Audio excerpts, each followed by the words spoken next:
So hello again, dear listeners, for those who are often joining our workshops. Today we have a topic which is on fire, definitely, and in high demand. So the topic is all about real estate in Vilnius. So how to rent to buy, how to pay utilities, how to declare your place of residency, and many more we'll cover today. So as you can see, there is speakers today from different agencies, companies, and services who will cover topics. And my name is Jana, and I'm a project manager of International House Vilnius, and I am today's workshop moderator. So let me start first with presenting you what's happening and when. So first of all, let me please spend a couple minutes and introduce International House Vilnius, who's an organizer of today's workshop. Then we'll have all the presentations from different speakers and for different topics, and you can also see on the screen. So I hope that our first speaker is also ready to start shortly.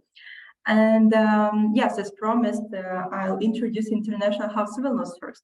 So International House Vilnius is a new project that we recently turned 1 year, and we are working on amazing mission. It is a soft landing for all internationals in Vilnius, for those who decided to take a big step and relocate to Vilnius and to build a new life, let's say, even in the amazing capital of Lithuania. And International House Vilnius is a project, problem solver project, because we're having a couple main tasks, and one is institutional. So how does it look, and what is information useful for you? That in International House Vilnius, under one roof, we have different institutions that can consult you on different topics that you can also see on the screen for free, with all of the services from us and all the institutions are for free. We are public institutions.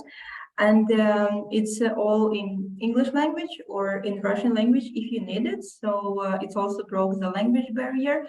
And you can get your consultation by scheduling meeting with any of the institutions you may need. And I will leave the context soon how you can do it.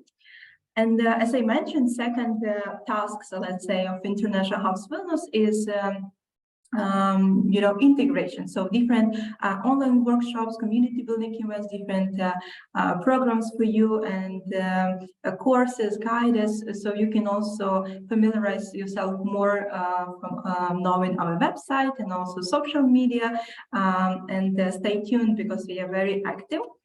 And you can also see all the events we've had before and recordings from the online workshops we already hosted on our YouTube, but also to check upcoming events on our website, just simply going to International House Vilnius website and check in the events. And as I mentioned, we have different social media, so it's the Facebook, Instagram, LinkedIn, and YouTube. So on each of the social media, we presenting different topics. We also posting updates from us and some useful tips. So also subscribe and follow. And as promised, I'm also leaving the contacts of International House Vilnius. It's the address, the email, the phone. You can also contact us, and in order to find the International House Vilnius website, just type it in Google, and on the bottom line from our website, you can see bottom schedule a meeting, where you can choose a meeting with particular institution for a specific time. So I will leave it to figure out by yourself. It's really easy. And now let me spend another 1 minute to explaining you how we will work today with those who joined online. So two important things to mention, that if you'd like to express an opinion, share some experience you had, please use chat for that, so everyone also can see, and also maybe share some ideas, etc. But if you'd like to ask a question for the speakers, please use a Q&A section. I saw before that it is working. We ran a test with some other participants. Thank you very much to those who did it. And please use Q&A In Q&A, we'll see what is the question, that it is a question, and also we'll answer you by typing or answering you by saying it out loud. So for now, we'll have just presentations, and after we finish all the presentations, we'll have a Q&A session, and I will be moderating the session, and for you, we'll answer all the questions, and also the questions that some of you dropped to registration form. If you have some question, and for speakers as well, you see that that question can be answered in typing. So also in Q&A session, as you know, in Q&A section, you can answer by typing the question, by answer to the question. So that would be it from my side. And now I'd like to invite Marius also and to start the presentation. And the first topic would be about renting. So how to rent and some tips. What services to use. So I hope that you already started sharing the screen, and I will let you know.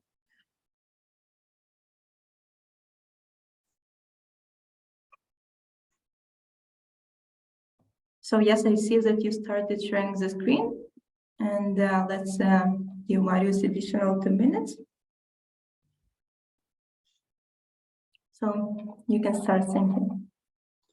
Okay, so I hope you hear me very well. I'm Marius from Ober-Haus Real Estate Company. I'm with Ober-Haus already 20 years.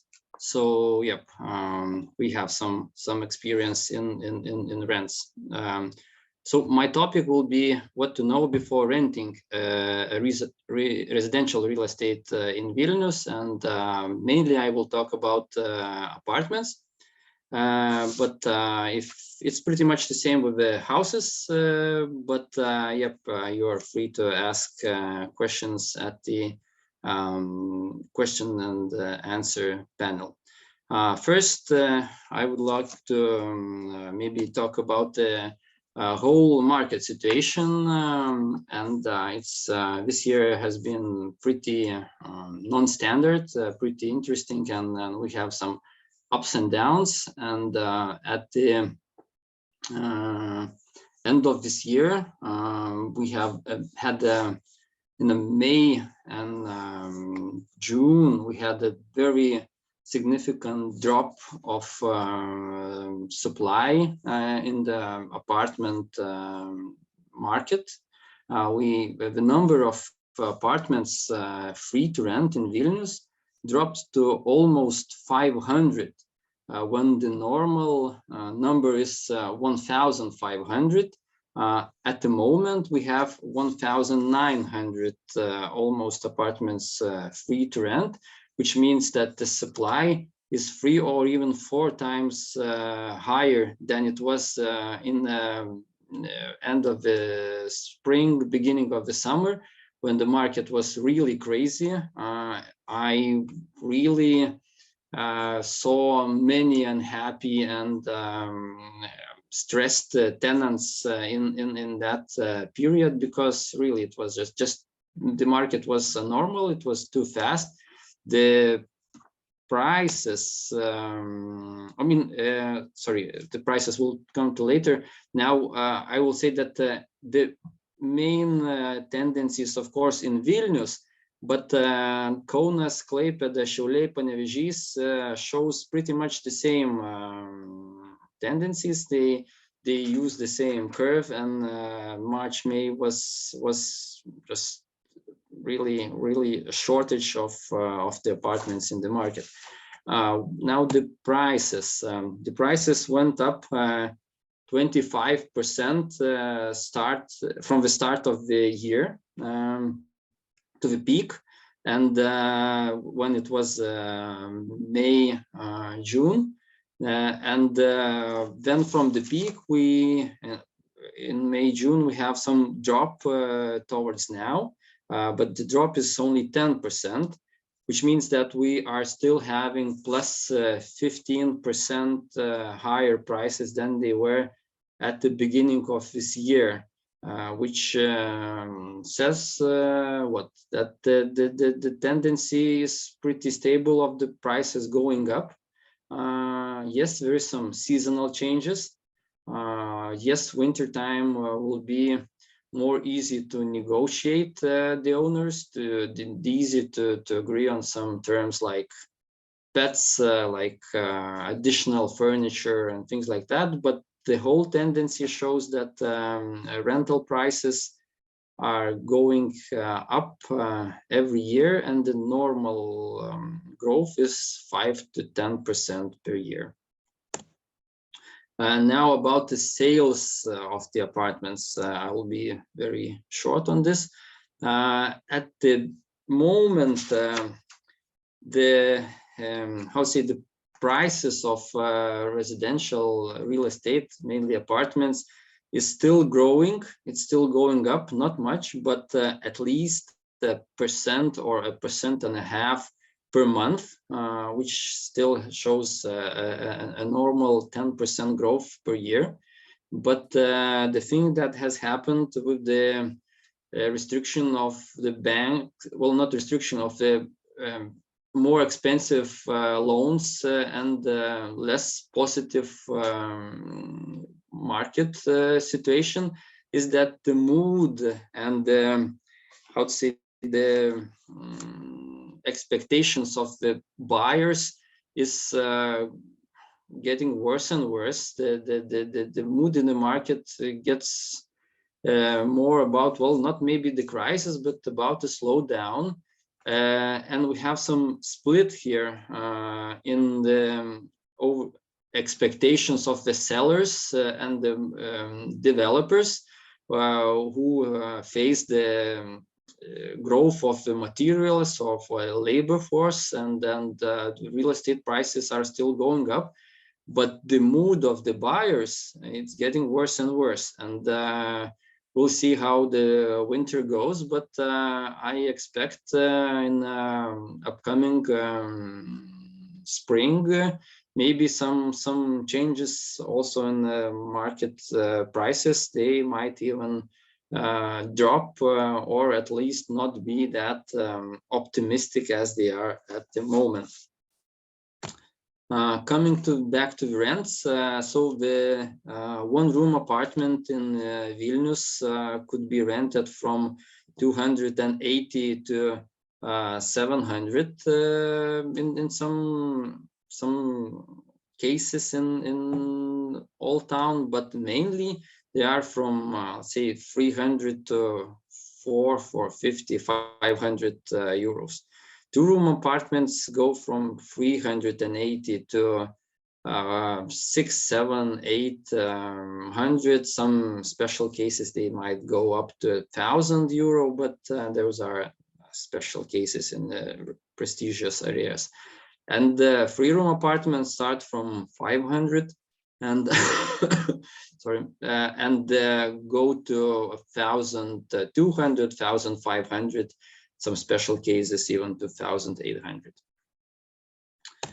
Of course, the most expensive districts remain the same: Old Town, Center, Žvėrynas, some Naujamiestis places, and anything the closer to the center, the more expensive it gets. And of course, Old Town, you have to always understand that you compete not only with a long-term rent, but also with short-term rent from Booking.com or Airbnb, which is most popular in summertime or some season like Christmas time or some other occasional events in Vilnius, but mainly summertime is the hottest in short-term rent. Now in the winter, you can even rent an apartment from short-term company for long-term and get a decent price. Some interesting tendency is with shared co-living places. It started in 2019 in Vilnius when those first projects came up. And in 2022, we have almost 1,200 units already in the supply market, and new objects keeps on coming and coming. And we see that next year we will have almost 1,500 units in supply offered by a professional landlords, professional owners, companies who are doing this for longer time with some standard contracts, standard overview, and standard projects. And some examples, for example, NUMAI, they offer some prices starting from 600 and more. They offer some flexibility on term. You can rent not only for a year, but it could be a few months, or we have a flexibility on the pets.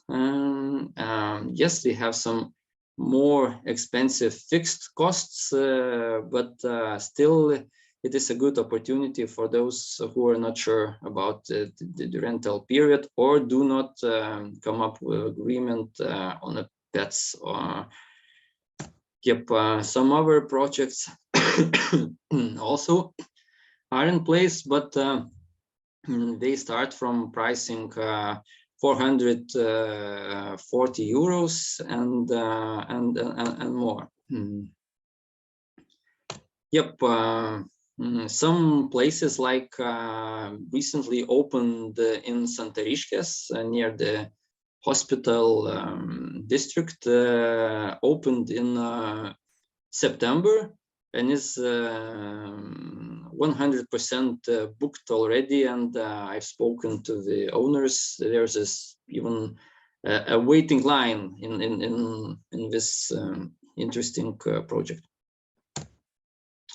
Okay, so when you start to search for an apartment to rent, first is, of course, decide on the location, whether it's closer to the office, whether it's close to I don't know, kindergartens or universities. Of course, always the first question is the location. Then, of course, you need to consider and find out all the hidden payments, utility costs, because winter is not coming, it's already here. And yes, utility costs are a significant part of an expenses, especially in winter time. And all the tenants need to find out of the owners or what will they face the additional costs, like heating, like now the popular question is electricity cost, because a year ago we had the same electricity cost all over the city. Now some different landlords have some different plans or contracts with the suppliers, and electricity costs may differ even tenths of a percent, or even some 2 or 3 times. Then make sure you deal with the owner or with the legal representative of the owner. It's okay to ask for a proof that you are the owner and you are have a power of attorney or a legal right to represent the landlord on the rent.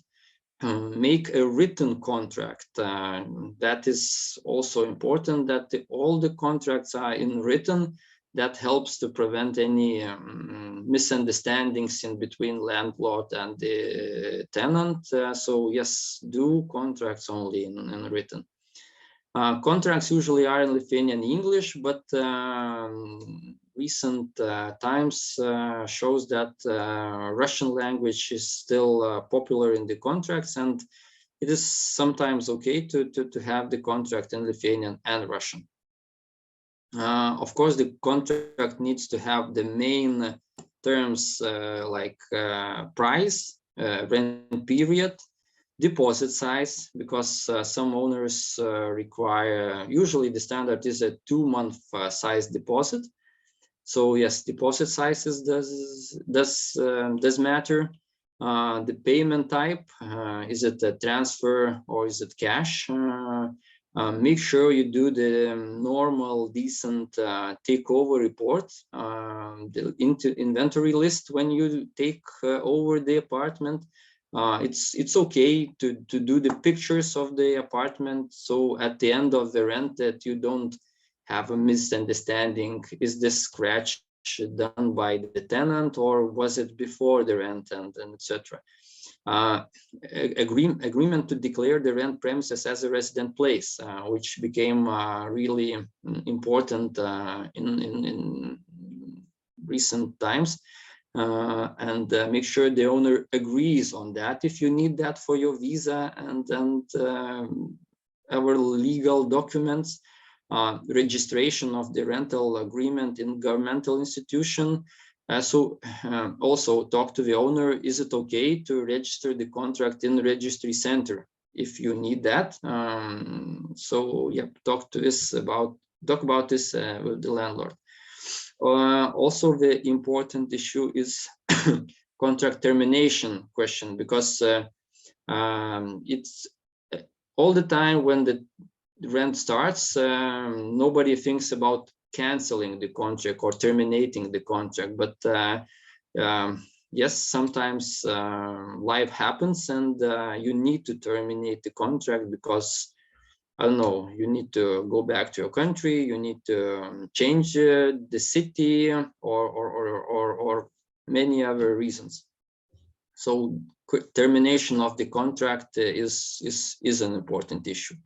The other thing is pay money after the contract is signed, not before. I mean, there is still some cases where bad people use the situation or use the lack of the knowledge from foreigners and yeah, get some money from them and are gone. So pay money after the contract is signed and ask as much questions as possible. There's no silly questions, there's no I don't know, bad questions. If you have a question, it is the right question to ask from the landlord or the broker or whoever you're dealing with. And I have also an example of the old versus new construction.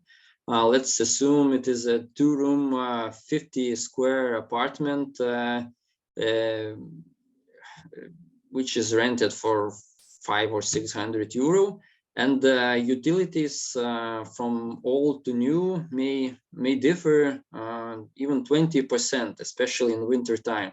So yes, the rents of new construction are higher, but the expenses might be pretty much the same in old construction as in new construction, just considering the expenses in winter time. And yes, there are some, of course, pluses hiring a broker, especially language barrier, knowledge, experience, the contract knowledge, the legal knowledge, knowledge of the city, and many other things. Especially, it saves time and your money. Yep. Thanks for taking time and listening to me. So yes, thank you very much also for the presentation. And I, while I'm also talking, I suggest Eglė to start also sharing the screen.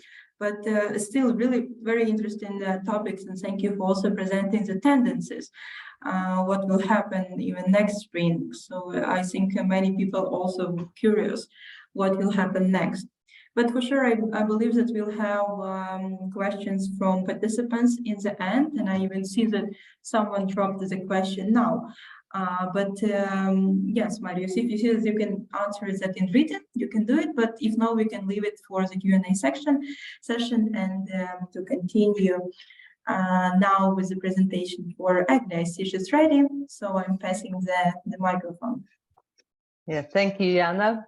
And I hope that you can hear me and see me well. And thank you, Marius. Our topic is really connected, and we are probably both professionals in this field.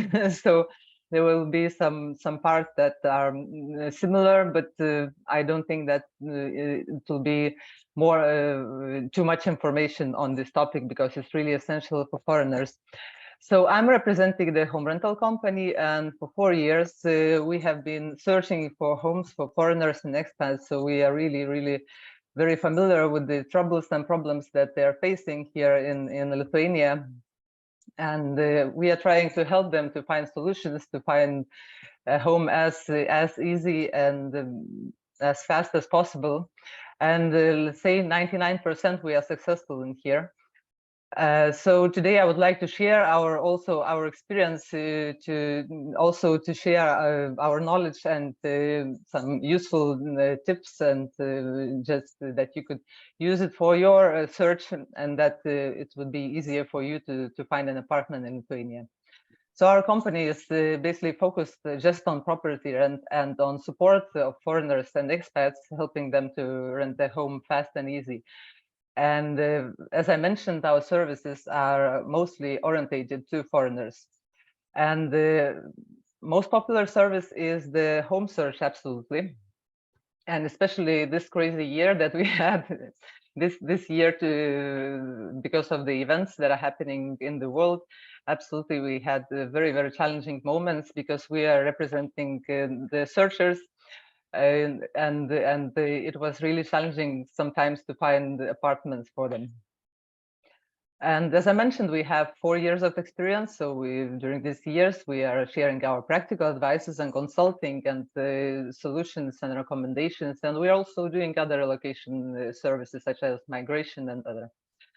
And absolutely positive client feedback is absolute our satisfaction. We are becoming friends with them. They can also ask some questions even after we do our service. And now, of course, most of you here are watching probably being in Lithuania, which means that you have arrived already. You probably have already rented an apartment. But I would like to share some basic information for newcomers, which I think that it will be also important to know, and even for most of you, probably it is already known. So as you probably may know, that main website for most real estate ads in Lithuania is Aruodas, and it's usually people start from Aruodas. They have Lithuanian and English and Russian languages there. And also there are some other small, like Skelbiu, Alio, Domo Plus, Compass, and of course Home Rental.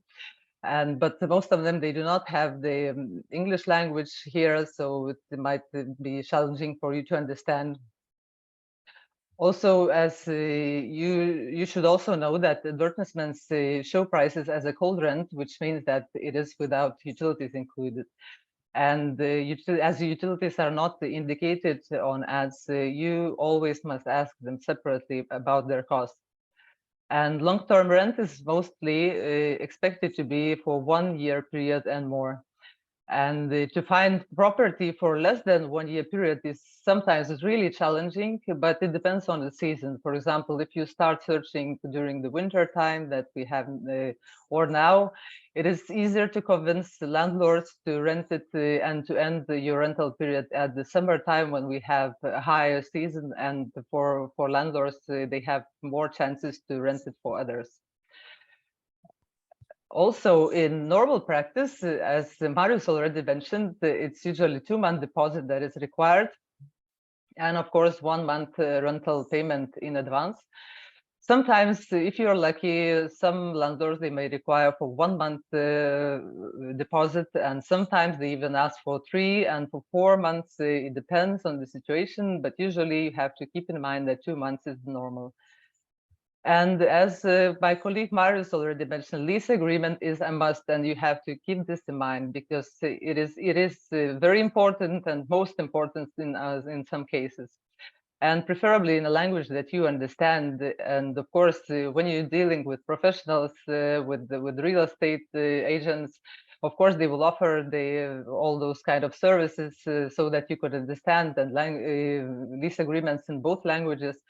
But very often when you're renting it from physical person, he may offer only the Lithuanian language, agreement, or even doesn't know where to find this agreement. So for all your convenience this year, because of this situation, the Aruodas has announced, and they have already some samples in Lithuanian, English, or Russian language that you can use as a sample as well if nobody knows where to find any type of agreement. Also, during normal year, and it's not this year, we usually have this highest peak of season. It's the summertime, but the most highest is the July and August, which is really challenging.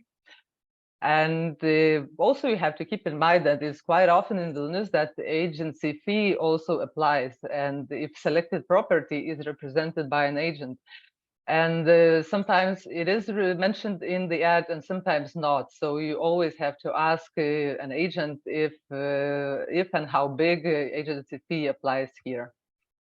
And also it is important to know that utility taxes are always paid for the past month, not for the current, not for the future. So this is basic things to know from the beginning when you come here. And then, of course, the question was why it is not so easy to find a home for foreigners in Lithuania. And I would like here to explain why it is happening, because we are really doing a lot of calls because we are representing our clients who are foreigners, and we are doing everything on their behalf. We are calling landlords, local landlords, we are talking with them. And we have heard a lot through those calls, a lot of narratives and a lot of things that we would not like to mention here. But basically what we can say is just for you to understand that not so long ago, there were not so many foreigners in Lithuania as we have now. And local people, they still need some time to get used to this idea and to get used to that there are foreign communities among us already who live happily, who come here to our country to live and work, and they are happy here. And it's not something, so it takes some time. And of course, the more foreigners we receive, the more quicker local people get used to this. Of course, language barriers, that is usually like older landlords, they do not speak English. Younger landlords, they do not speak Russian.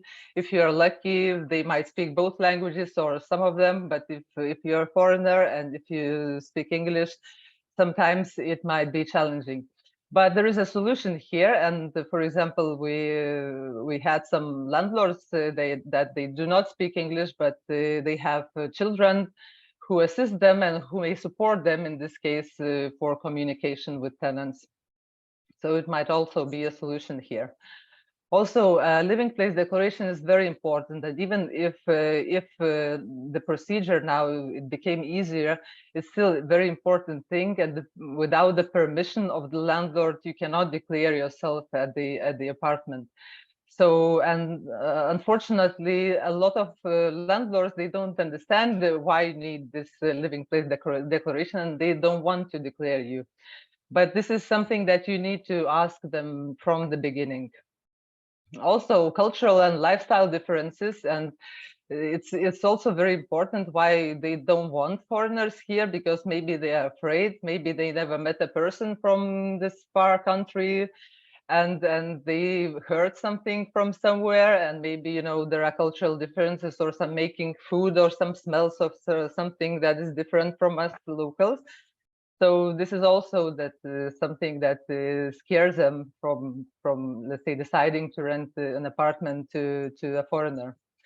And you also have to keep in mind that the lower budget rent it is, the higher chance of avoiding taxes. And because people, local landlords who receive income from the rent, they have to pay at least 15% of income tax. And if they receive only, let's say it's a cheap apartment, and if you're looking for a cheap apartment, usually landlords, they try to avoid this kind of payment. So they would not like to declare you, because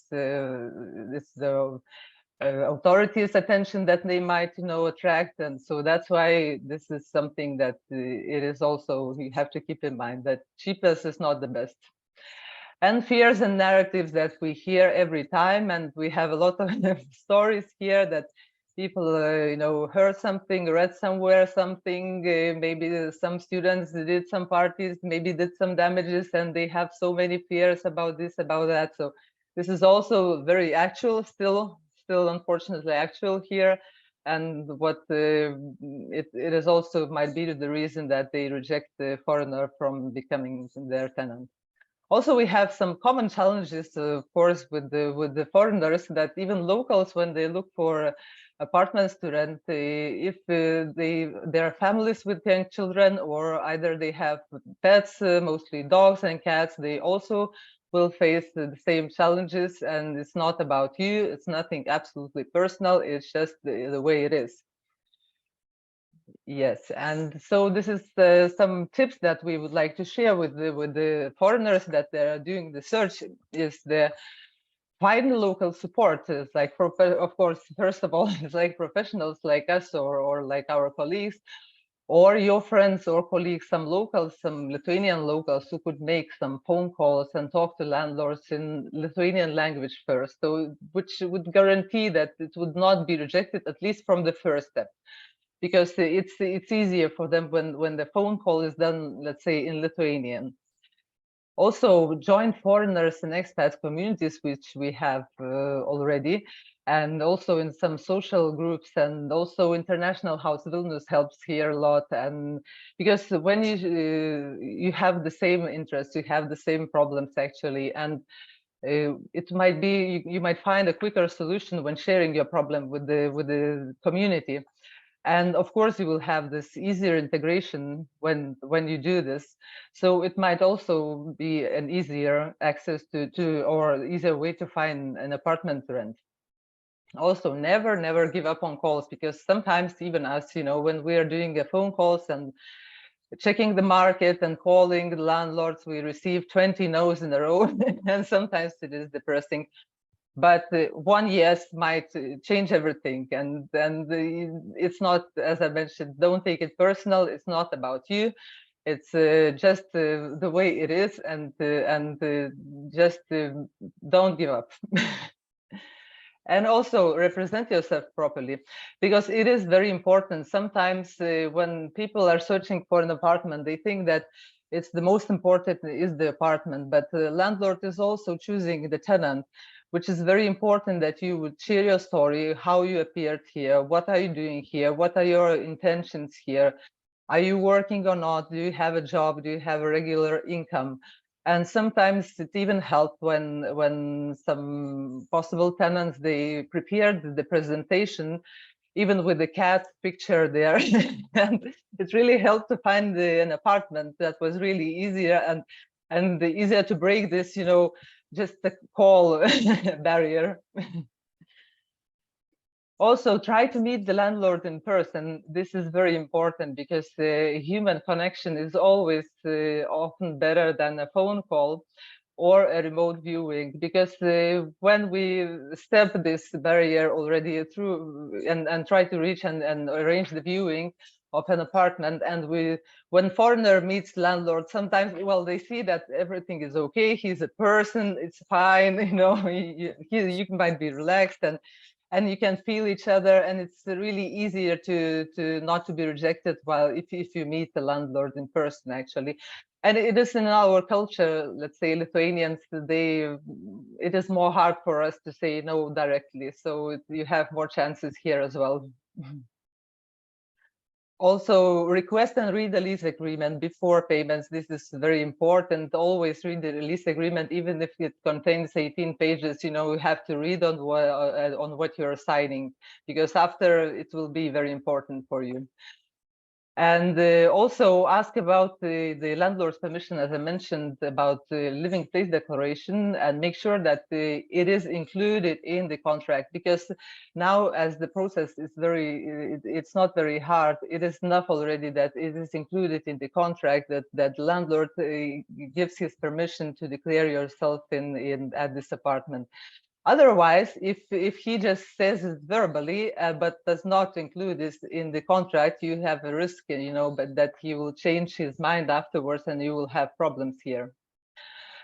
Also, it's very, very important. The rule is don't pay cash without any proof of payment, because we really have some cases, some stories here that people pay cash and they cannot, they do not have any proof that they paid, and then after it's very hard for them to get this money back.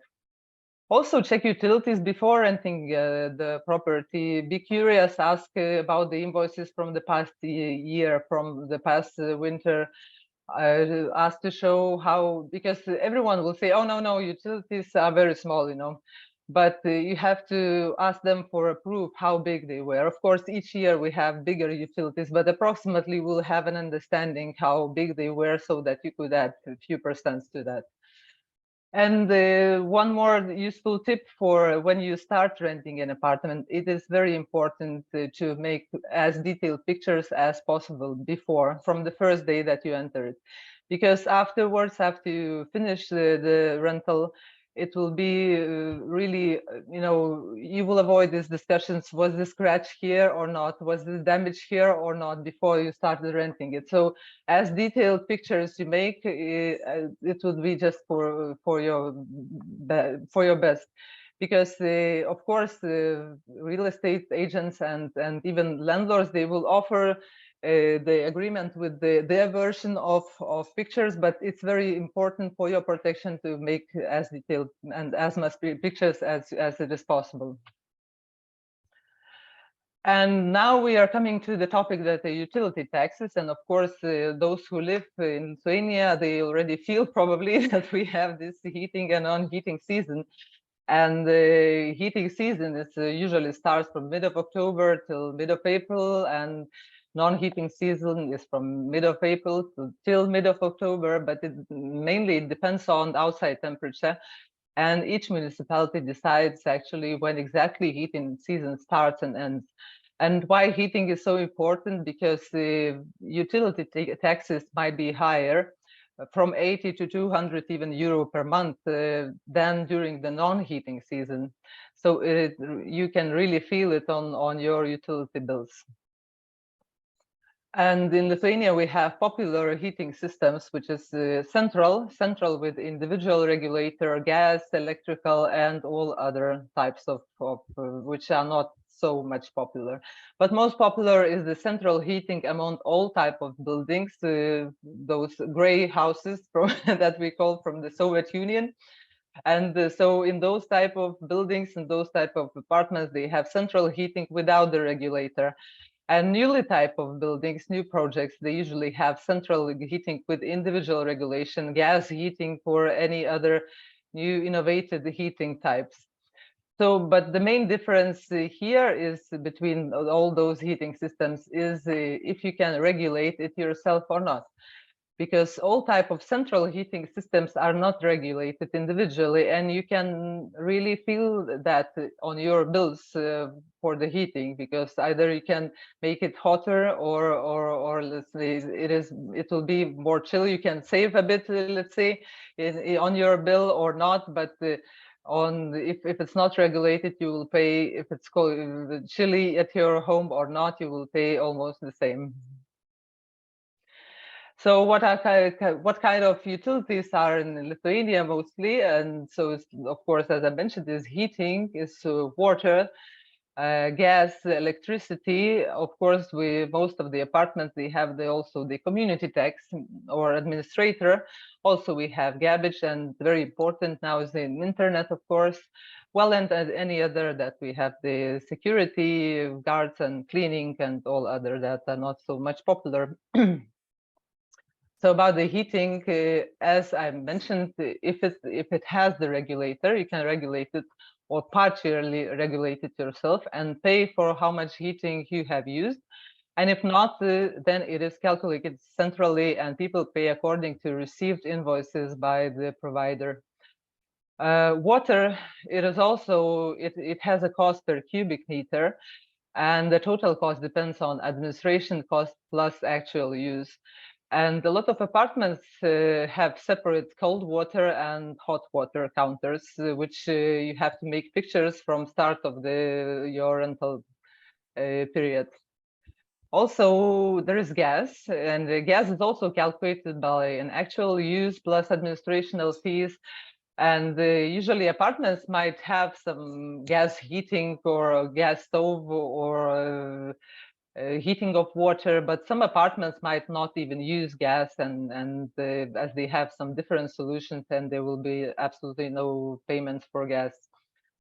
Electricity also, as Marius mentioned, well, important to know that this year, from 1st of July, owners had to select the independent electricity providers, and now electricity cost depends on many more things than before, and depends on each provider, of course, of the administrational fees and fixed or changing cost per kilowatt hour.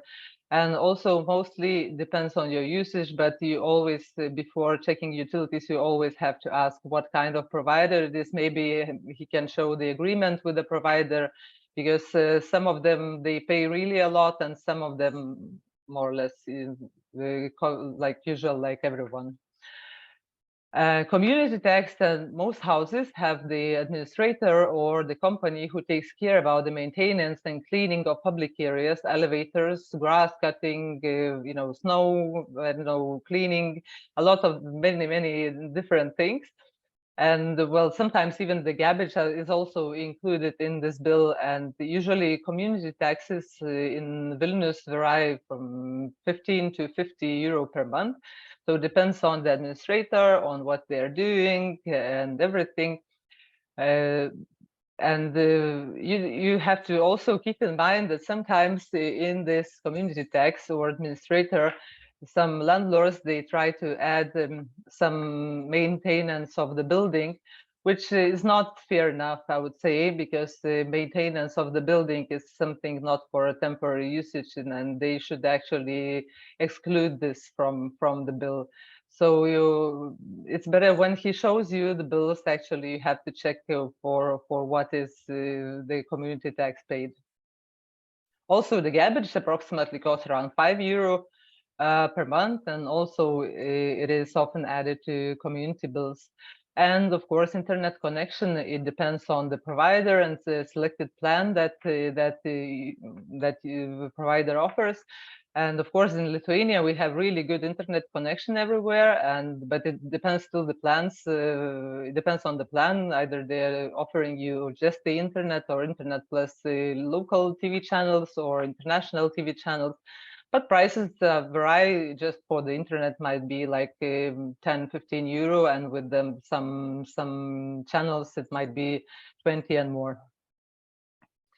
So these are basic providers in Vilnius. It's like Vilnius Šilumos-Tinklai, Vilnius Vandenys, Ignitis Group, and now electricity that we had here is also the same Ignitis and Electrum and Enefit and other smaller.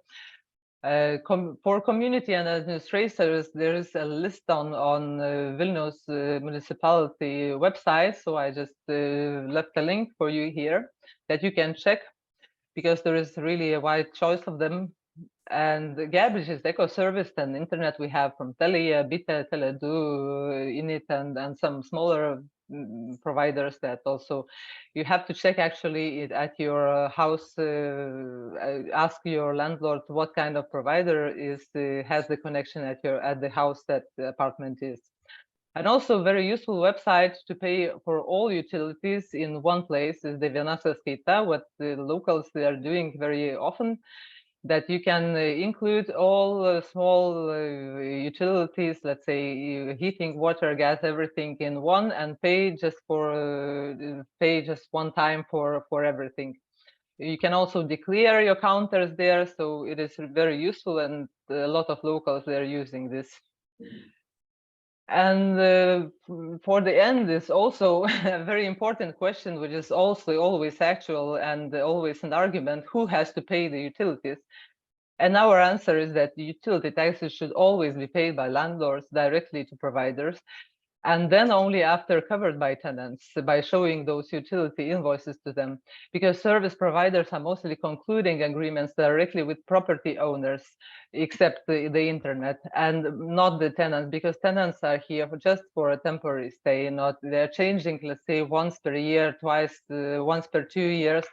But the owner has his commitments to the provider, so actually, owners have to pay these utilities. But if it happens, and it happens quite often, that you are requested to pay for utility taxes directly, ask kindly to teach and to show practically and technically how to do it. As I mentioned, it's very easy to do it through viena sąskaita, but you have to have some connections, you have to have some numbers of the payer. So it still needs some explanation, detailed explanation how to do it practically. So yes, if I may to jump in, because we already took a lot of time, some this for the next speaker. So I suggest us maybe to finalize the presentation. Yeah, so just my last thing about the internet. Why is internet different? Because a lot of landlords, they just leave internet to make the agreement direct with the provider, to choose the plan directly. So if you appear to be here so you just go to the provider and make the direct agreement with him. And one last thing, good to know, that if you change the place of living, you can take all this internet connection and the services that you have ordered directly to the next place. So this is very convenient. So that's it for today. Thank you for your time, and we will probably meet at the questions and answers section. So yes, for sure. I suggest Gerda to prepare the next topic for rent to buy options. And yes, while doing it, so thank you very much, Eglė, also for your presentation, many details, insights. So I'm very happy also to have you on board, and I believe that we'll have many questions and you will also answer them later. But now let's move to rent to buy option. We have many questions about this. So hello everybody, my name is Gerda. I started working in NUMAI at the very beginning, at the very first steps. So I'm from very start, I know everything, so I can answer to all your questions later. So NUMAI, I would say now is about 3 years old. Before NUMAI, I worked in many more companies, in banks as well. So I have experience within all the procedures, processes, and the real estate as well from my previous places where I worked. And when I received this proposal to try to create a rent-to-buy provider in Lithuania, I was very happy. And these 3 years were really interesting. So why we even started thinking about this, and why this rent-to-buy service we thought and we still think is important, that well, people it's increasingly difficult to buy a home for the first-time buyers in European Union, not only in Lithuania.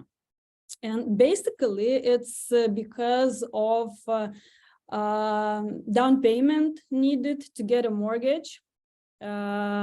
Of course, there are many more reasons why you can't get a mortgage currently.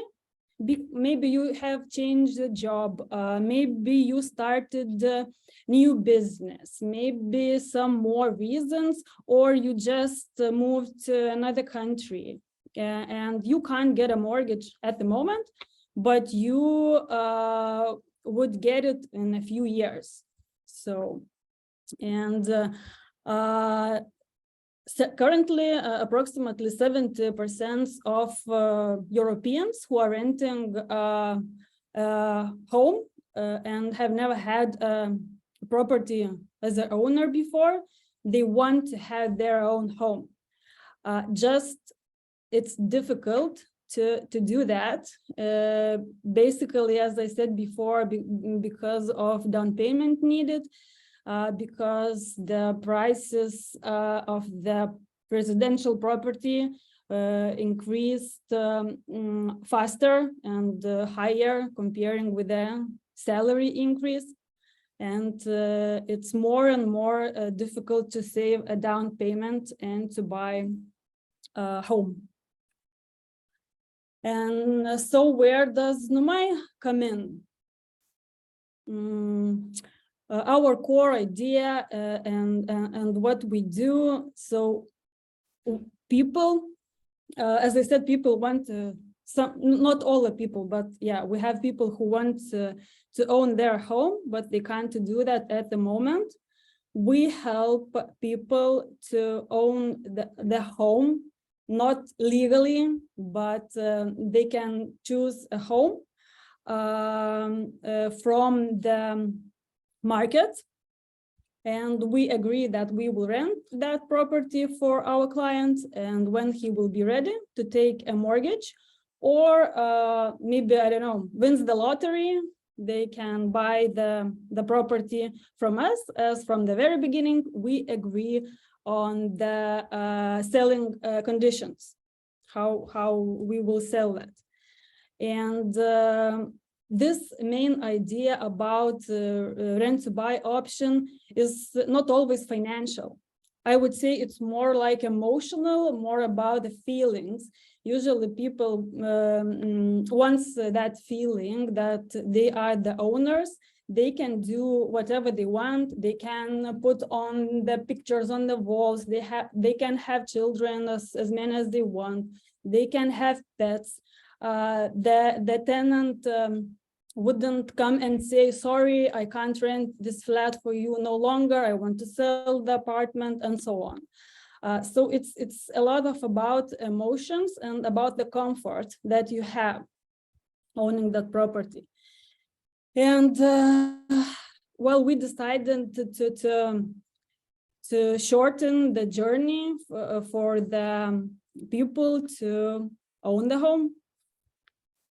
And a little bit more about NUMAI. So during all those years, we actively selling our service, I would say only 2 years, because 1 year it took to build everything. So currently we have 188, I checked this morning, satisfied clients who currently are renting residential properties from us, and just waiting the time when they will buy it from us. 27 already became owners. Yeah, it means that they rented and now they already bought this property from us. And currently we have 28 millions of euros of active portfolio. In Lithuania, also we have a branch in Estonia.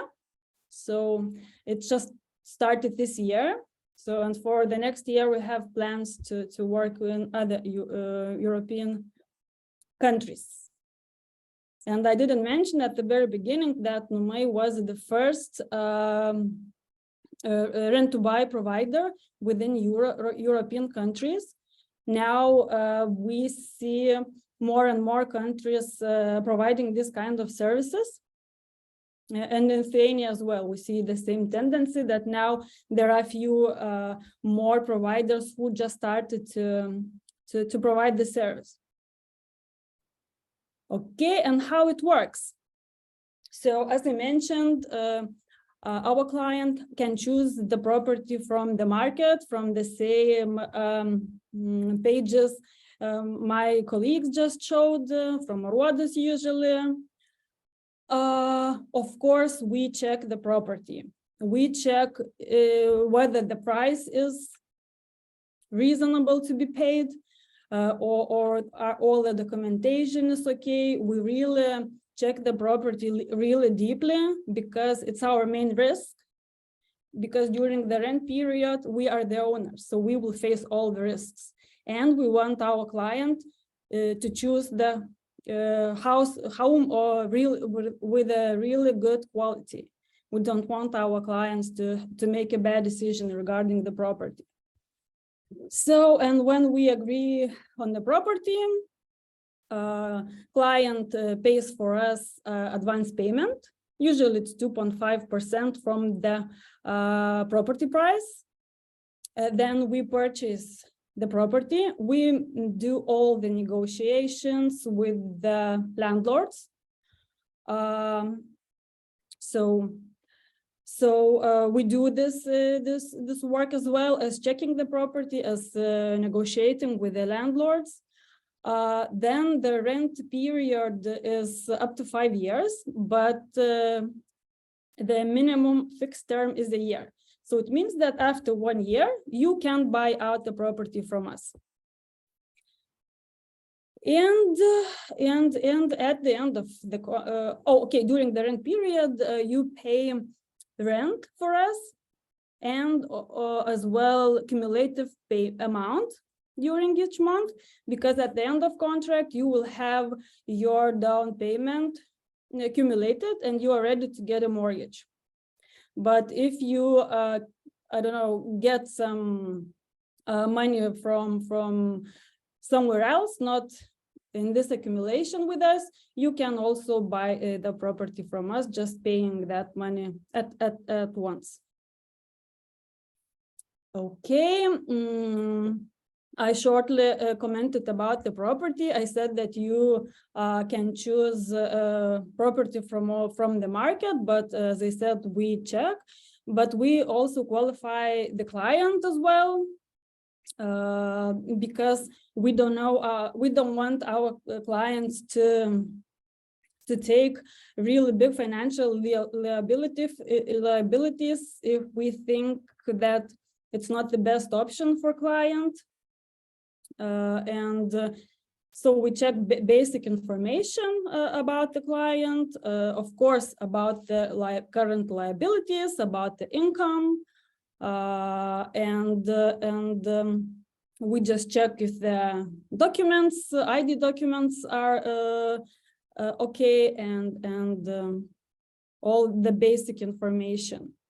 But as I said, our main worry is property, for our client to have it, and to have it quality, and for us as well. So we have some requirements, of course, which property we consider. So I will not comment it very detailed. Just it should not be more than 20 kilometers from the center of Vilnius. Also, the price range, we don't buy cheaper than 50,000 euros, but currently we don't even have these cheap properties, I would say, at least in Vilnius. Also, we look at the distance to local infrastructure like schools, kindergartens, shops, and so on. And we check the distance to highways, airports, trains, just not to have like pollution near to the property, pollution areas, and noise as well. Okay, about the price. Here's an example of the price. Just to understand what is the price level, it's the rent which you pay. It's of course it's higher than the market rent price for the same kind of the property, but you get additional of course benefits from that. Down payment is usually calculated to be paid during 16 months. Because it's like a maximum contract term, but you can choose if you want to pay it faster, you can choose it. So it's more expensive than just renting with additional benefits, and it's of course it's more expensive. Rent itself, it's more expensive than a mortgage. At least when Euribor didn't hit much more than it currently is. Yeah, so for the client who can get a mortgage, we don't have nothing to propose. Just we can say, go and get a mortgage. So our service is like a stop, I would say, before a mortgage. if you don't have any other options to save a down payment. Okay, and just I put all the most important information in one slide, that you can live in your new home right away, not just waiting till you will save down payment or solve other problems, because you can solve all those problems living in your home, just legally, maybe not to be the owner. You can choose any flats or houses available in the market. We have only few requirements just to pay attention to, not to choose those kinds of properties. We do all the documentations, as I said. We check everything, and the property, the documents, the process, negotiation, and of course later on we guide the client how he can get a mortgage. Also help to do that. What is also very important, that clients can choose newly built properties as well. And we can finance the furnishing, I mean the decorations and the furniture as well.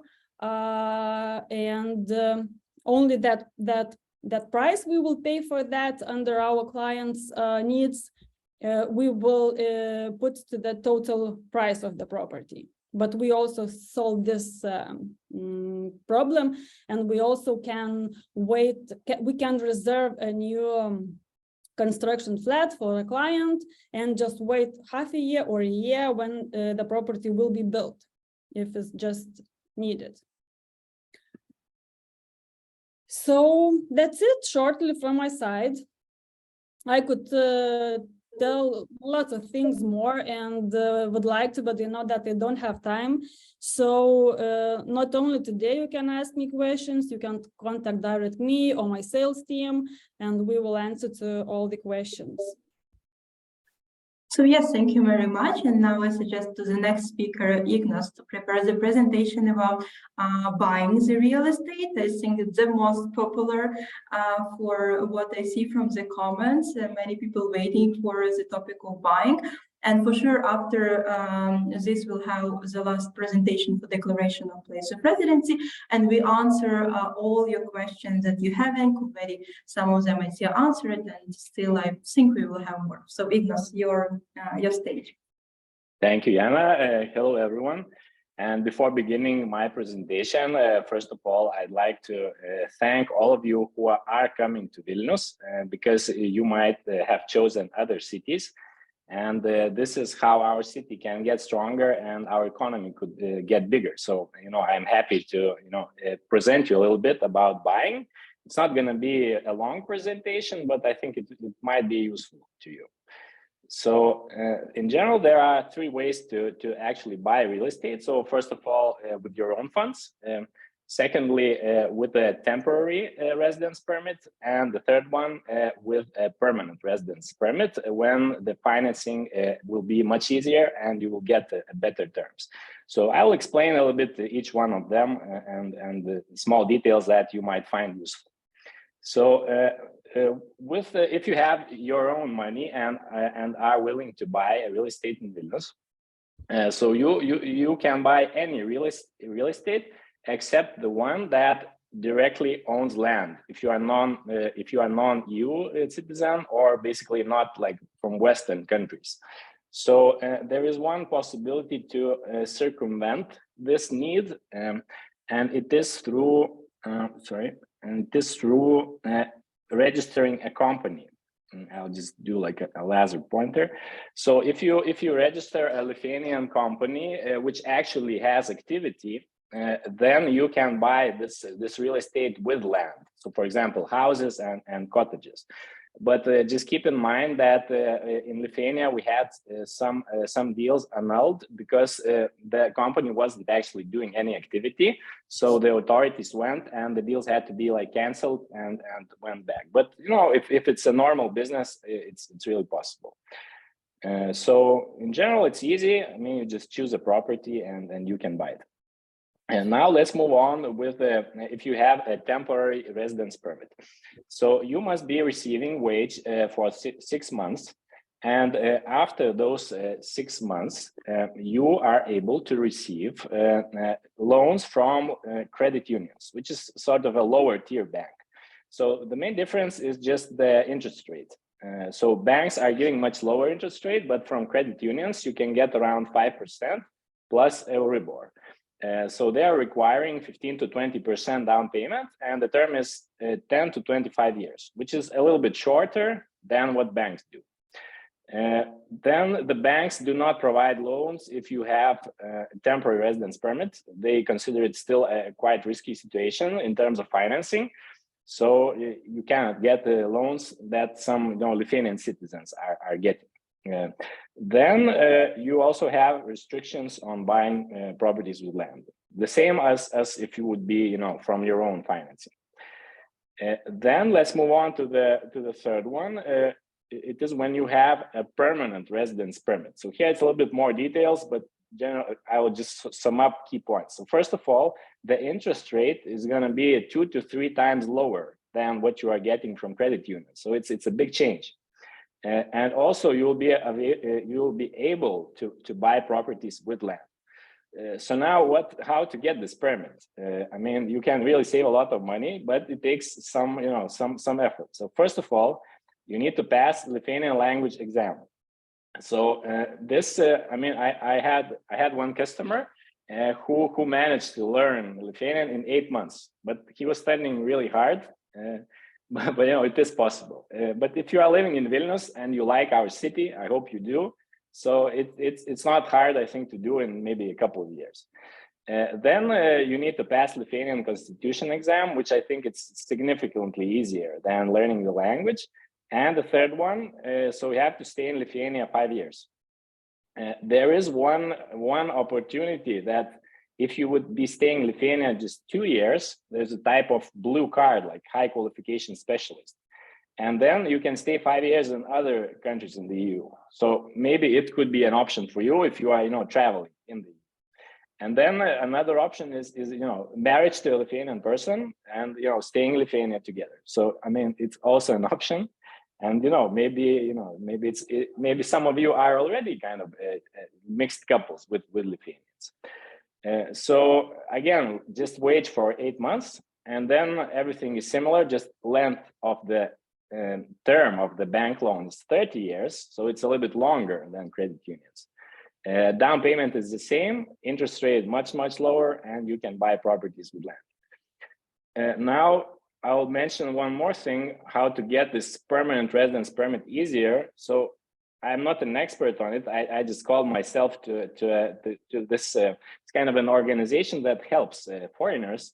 So maybe some of you have grandparents, grandparents or parents who were Lithuanian citizens, or maybe because actually each one of you have eight grandparents. So especially from Belarus and Ukraine, I think some people might have such relatives. So it could be easier. So maybe not an option for some of you, I mean, because you are maybe not from other countries, but still, I'm just mentioning it. And here are phone numbers. They speak both English and Lithuanian, and they can just give you more information related to this. So here's an example and kind of a summary of how it would look like if in Vilnius, for 175,000 euros, you would be buying or renting like a 1-bedroom apartment. So, 1 bedroom fits both for one person, both for couples. Maybe if you have a small child, still you can stay there for half a year until, the child starts walking, and you need like a bigger property. So at the moment, the situation is like this. The rent is approximately 750 euros. Our agency works with rental as well, not just with sales. So what we saw that in July was the absolute peak price. And after July, the prices have been falling down, and now they're more or less stable. So I'd say 750 euros is a normal monthly rent for a nice 1-bedroom apartment. Deposit is 1,500 euros. And now let's compare how this looks like if you would be purchasing that same apartment, but just with 2 different ways. First one, temporary residence permit with a higher loan costs, or with the bank with the permanent residence permit. So down payment 35,000 euros, and then you get a loan of 140,000. So loan size is the same.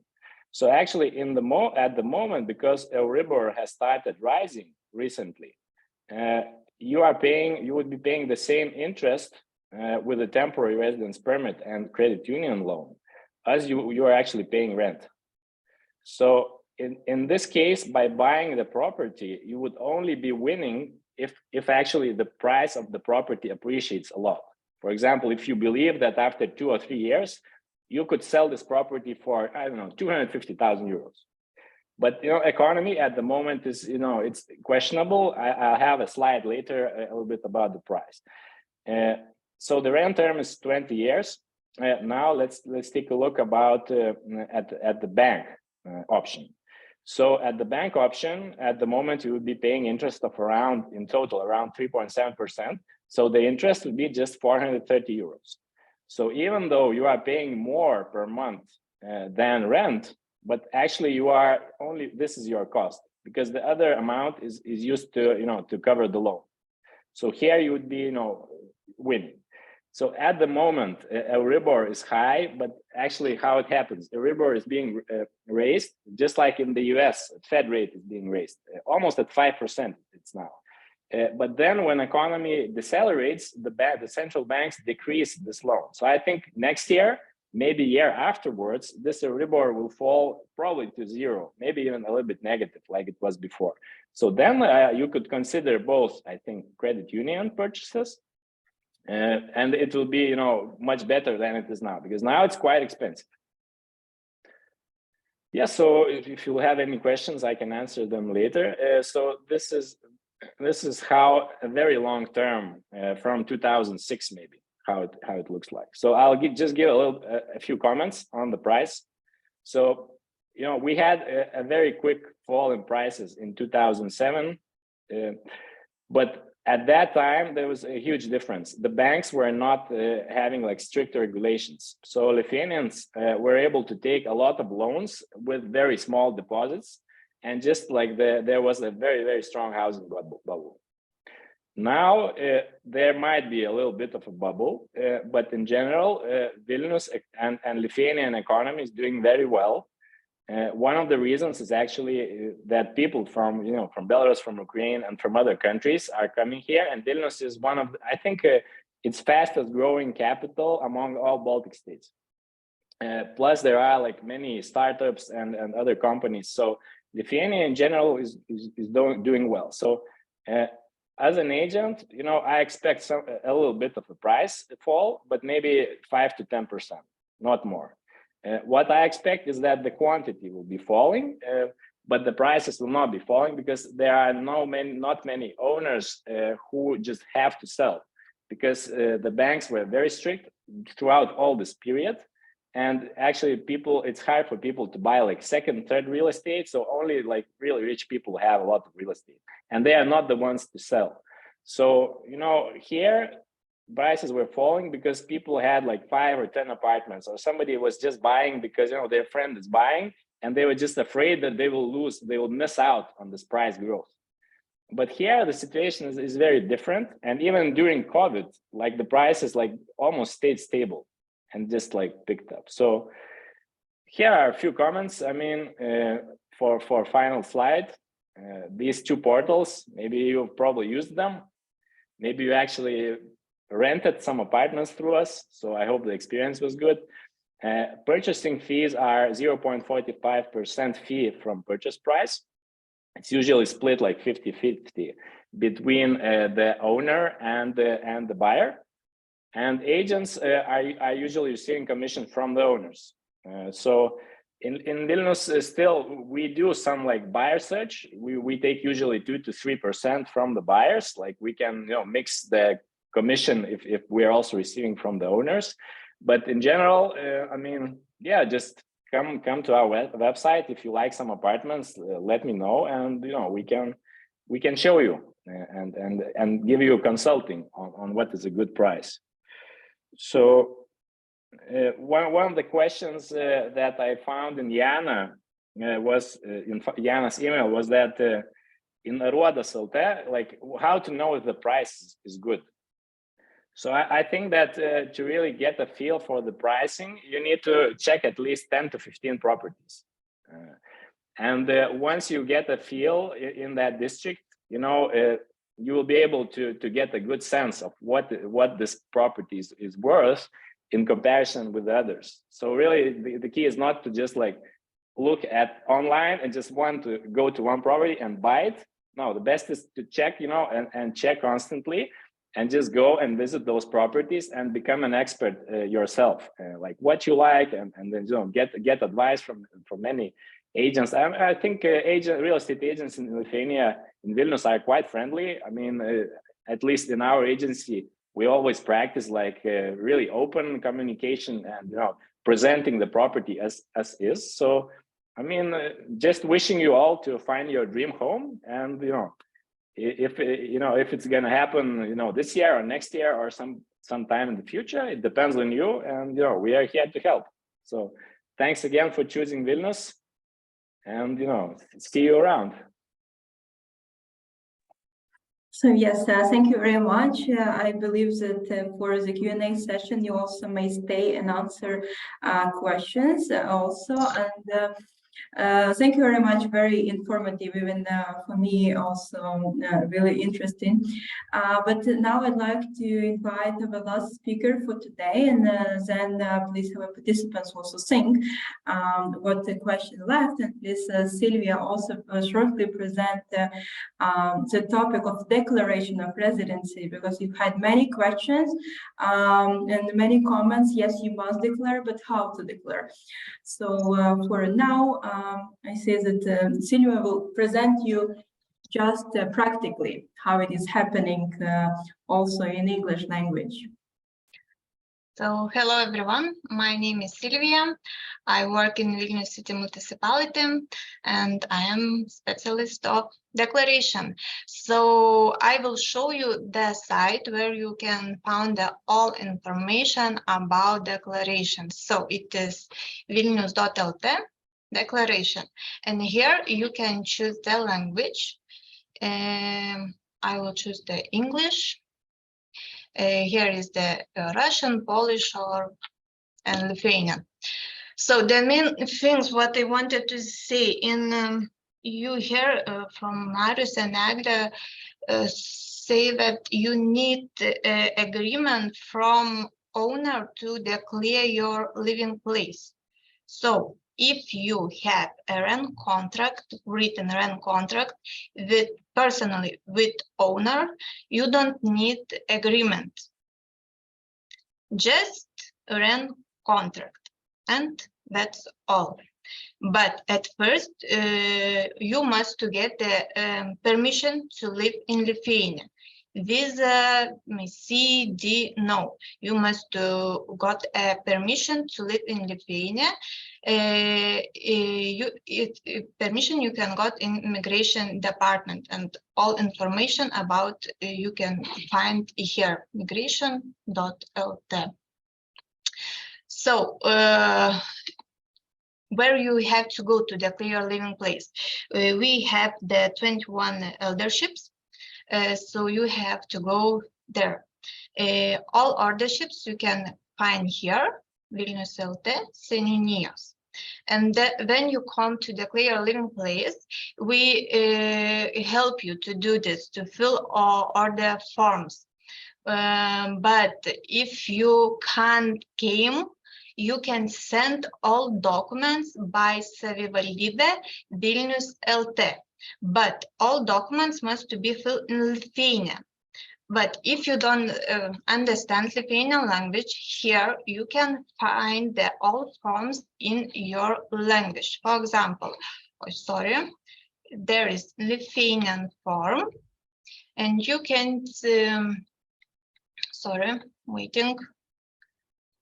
here you can see all the things what you have to fill in English, for example, but form you have to fill in Lithuanian language. And this declaration form, permission to live in Lithuania and rent contract sent by email. And this is most important things. We have the problem that we have very good internet in Lithuania, but if you are foreign, you can declare your living place online by paslaugos LT. I don't know, all information you can find in this site, and it is just rent contract, permission to live. You go to eldership, and we help for you do this declaration. Maybe you have a question about it, so I will answer it. So if I may also to jump here and elaborate a bit and also ask and Yes. for you guys to answer. So yes, there is two ways to go to municipality or go to eldership. Yes, eldership is an administrative spot for your district. You can find by Googling, I don't know, type your street, right? And then you will see what district it is, like Verkai, I don't know, oh, you yes have the map.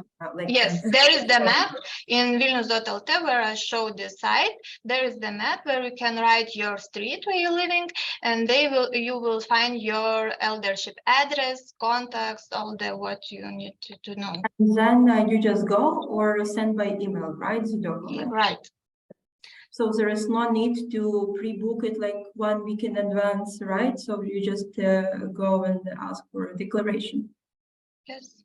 Because we had the question, how long should I wait? Where should I book? So you don't need, right? And if it's in a municipality, you also go and press to like Bottom. municipality services, and you like press declaration of residency, get in the number, waiting for with what window you're going, and then that's it, you declare it.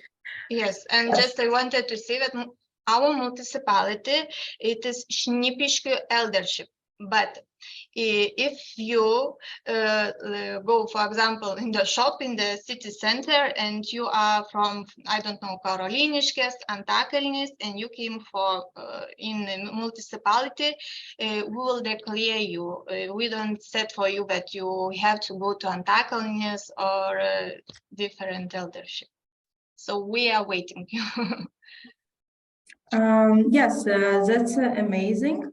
So I suggest us to start answering questions. We've had those, and yes, so thank you very much to all the speakers, first of all, and I also would like to apologize for Ignas, who presented buying real property.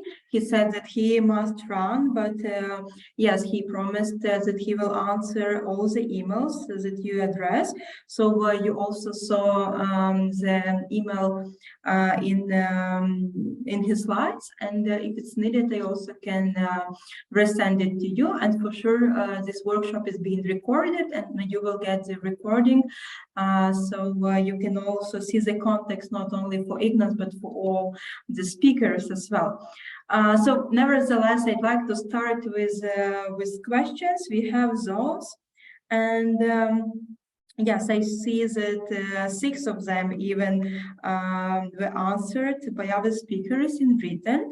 So for those who will from past to future would like also to see what was the question and answer in written. So if you're watching this in YouTube, just go to the description and you will see the file with all the information, with the presentation context and questions that were answered in written.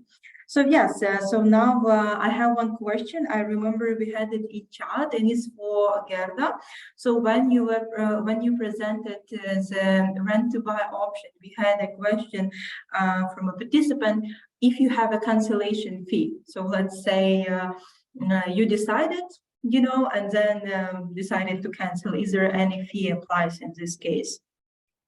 Yeah, I answered the very similar question in Q&A section as well. Well, basically, if you change your mind and you don't want to buy the property you chose due to some various reasons, what we do, we sell that property in the market, firstly.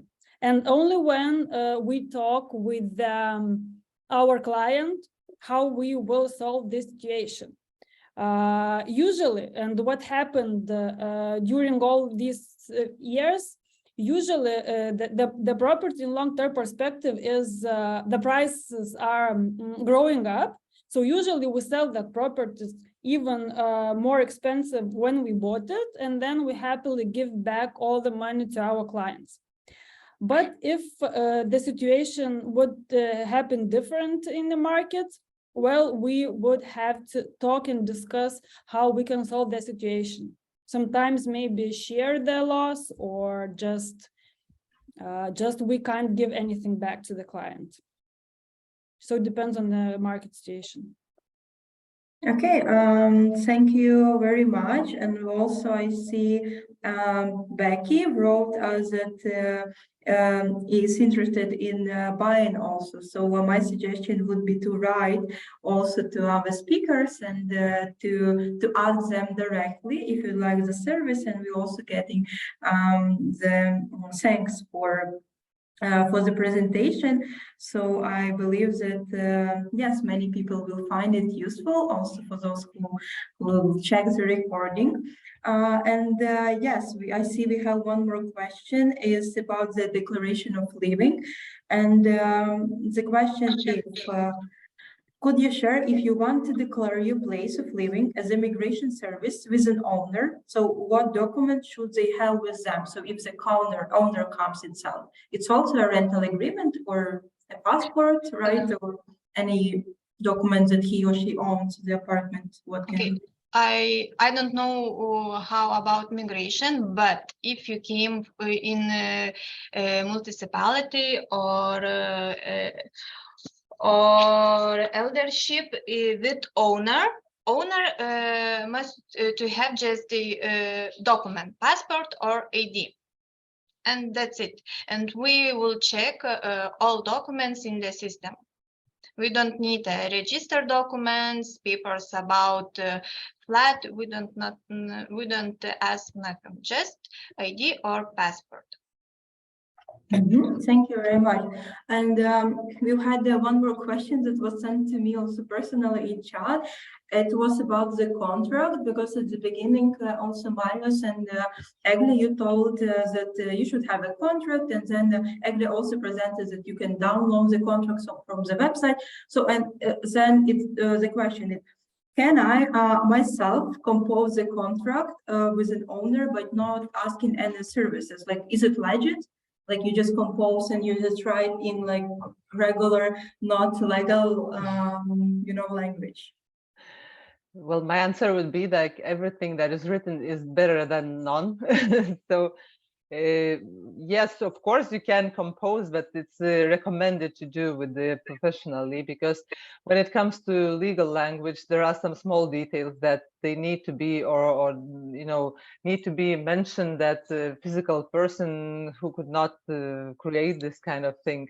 So I would suggest to at least follow those templates that are already created and add something from your personal, requirement inside, but not to create all the agreement from the beginning. And sorry, just a small tip, just Google it. There's plenty of templates in free to find. Just Google yes, it is possible. I agree. Okay, so thank you very much. I hope to someone, it will be on-hand information.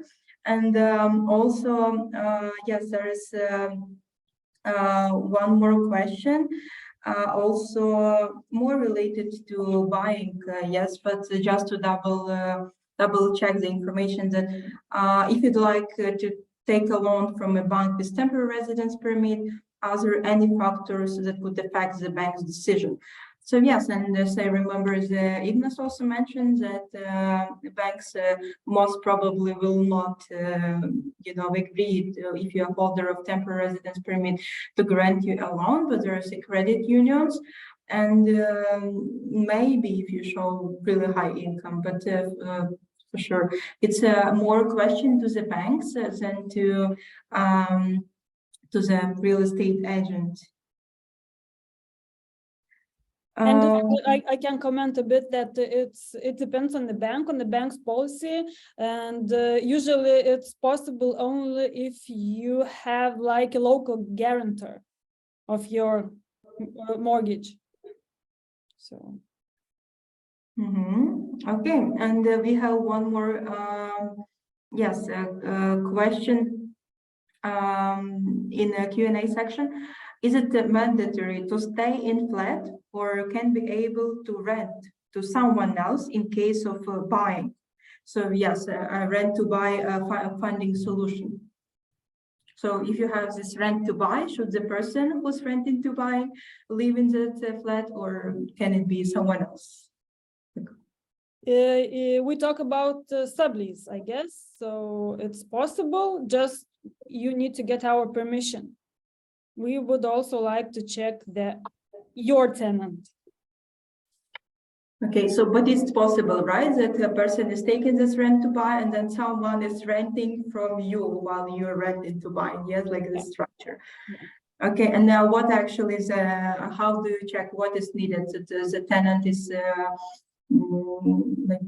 to all the requirements, also able to pay, right? Or is there anything else? Just okay. So we've had many questions, 80 of them, 82 to be precise, in registration forms also, but I see that we answered most of them. Yes, and we had also one question about insurance. Maybe you had also anything about like insurance, like as a mandatory any insurance for tenants and or landlords. I mean, for the flat, for you living in a flat, is it even a thing to consider? I would like to answer this.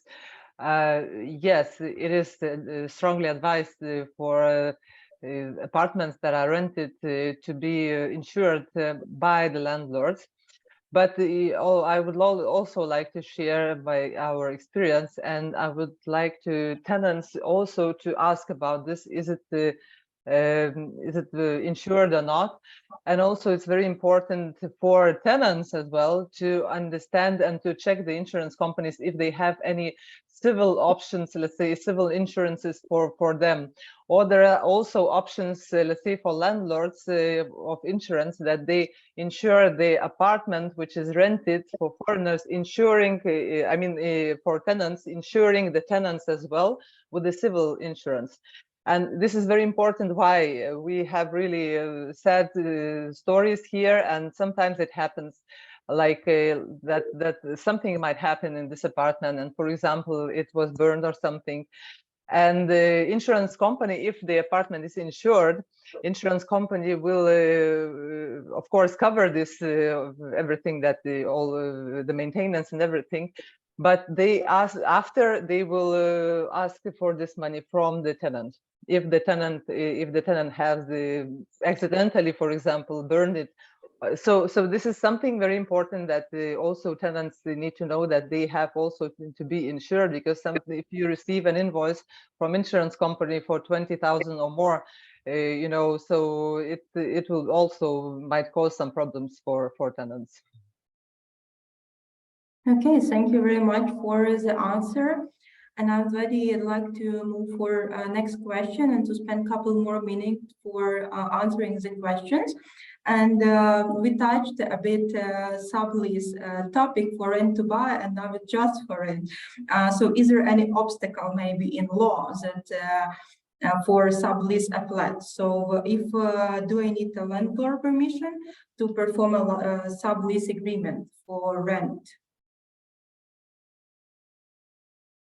Yes, usually in most of the contracts of rental, you are not allowed to sublease your apartment premises to the third parties without the permission of the landlord. So this scenario, you rent an apartment and then give it away for a booking, is not working, right? So without permission of written permission of the landlord, yes, it is not allowed. So then you can have some following consequences. Yes, by breaching, because of the breaching of the contract.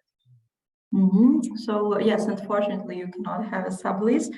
And I'm not sure the question is about credit unions, if you can answer it now or for someone of speakers, so I can send it also to Ignas, so he can also provide an answer in written. What are the most popular credit unions in Lithuania? So I will just also ask Ignas to answer us in written as been promised. And yes, for now I see that we don't have questions, and from those also 82 that we had in registration form, speaker knew those questions and also included to their presentation. So maybe that's why we provided detailed information, and now also can to wrap it up the workshop. And just a reminder that International House of Vilnius also provides consultations for foreigners in different topics, as you can see at the beginning of my presentation. But also please do not hesitate to contact all the speakers, and from International House of Vilnius we are grateful that you spent the evening with us and also explained many things for our listeners today.